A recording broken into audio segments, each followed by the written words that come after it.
Hey everyone, welcome back to the channel. Today is going to be a bit of a weird one. I wanted to test, can you ink a manga panel using only toothpicks? What started out as like a funny meme idea for the stream, I didn't expect it to go anywhere, but actually after completing the artwork, I found a lot of surprising utility in it. After finishing the artwork, I think there's a lot more value to using a toothpick than one might think, especially when you're doing like a chaotic panel like this panel from Berserk like I'm doing today. So today I'm going to walk you through my process, what worked, what didn't work, and also how I nearly ruined the entire piece about 2.5 hours into the artwork as well. Let's get into it. Alright, so first up, the setup. Like always, I'm starting with a grid. I'm working in landscape, so 20 centimeters high by 30 centimeters wide.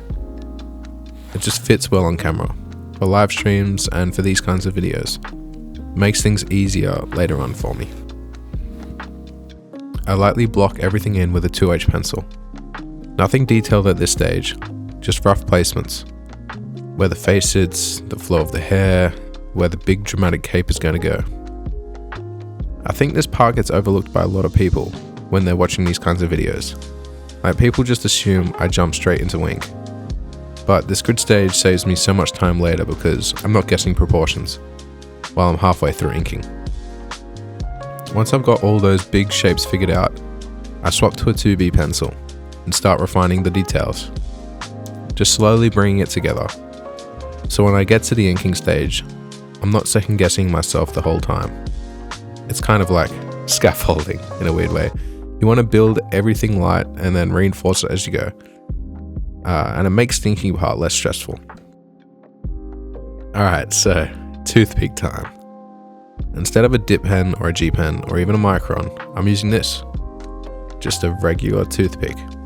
Dipping it into the diluted black ink and seeing what happens. Now, like I said, this started off as a total meme idea. I thought it would just be a funny little challenge, but honestly, toothpicks have some really interesting quirks. First off, they're completely inconsistent. You have zero control about how much the ink flows. Sometimes you get a nice, sharp, dry line. Sometimes you get a big ink blob.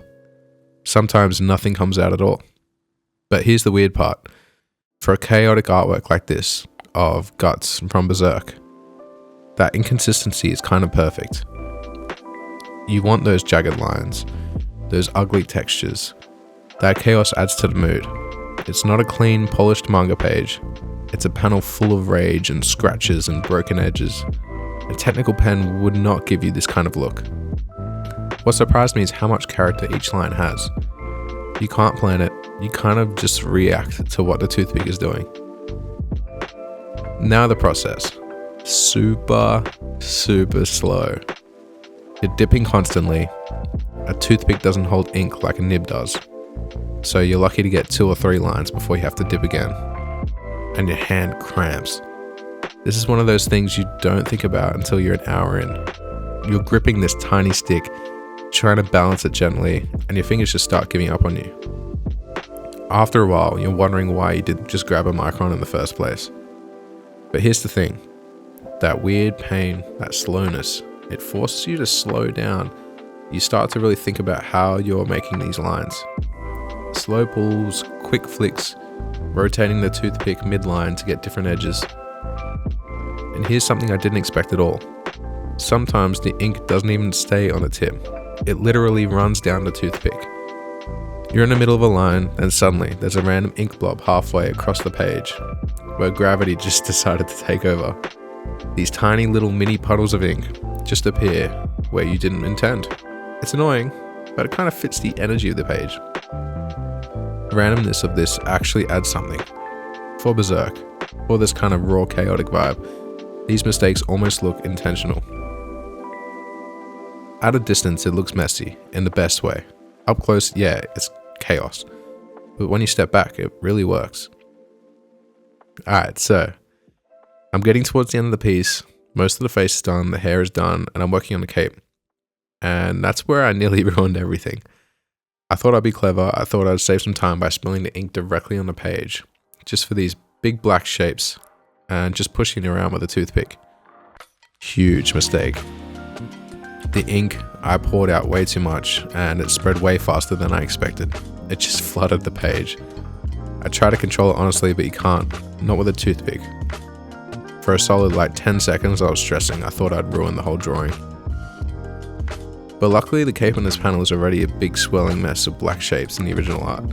So I leaned into it, let it be messy, let it bleed and scratch and go wherever. Weirdly, it kind of saved itself. But yeah, that was the closest I came to binning the page. One small mistake away from disaster. That's traditional art for you. So what did I actually learn from this? Toothpicks. They're not practical. You're not going to swap out your G pen for one of these.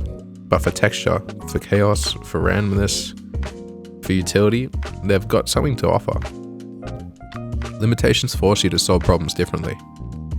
You're not worried about clean lines. You're thinking about texture, about energy, about how something feels. And for Berserk, that's more important than precision. The energy comes first. I wouldn't recommend this for everyone. It's tedious, your hand hurts, and you'll probably hate it half the time. But as a challenge, absolutely worth it.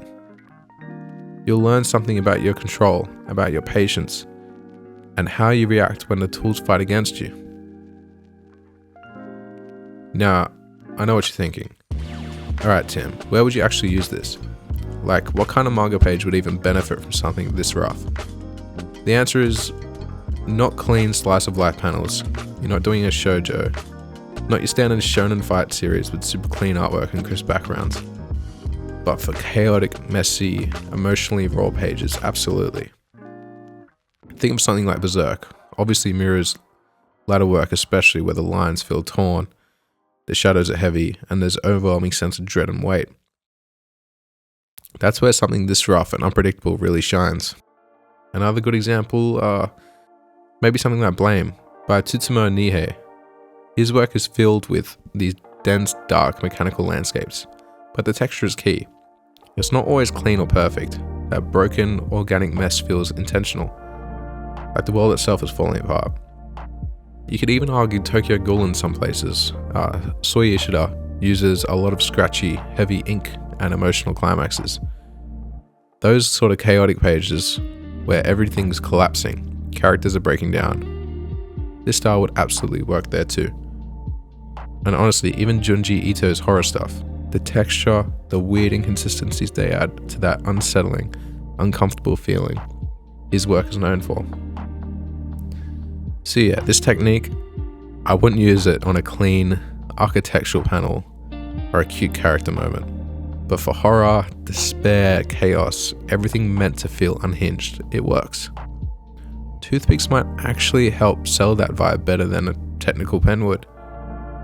Okay, so here's the final piece.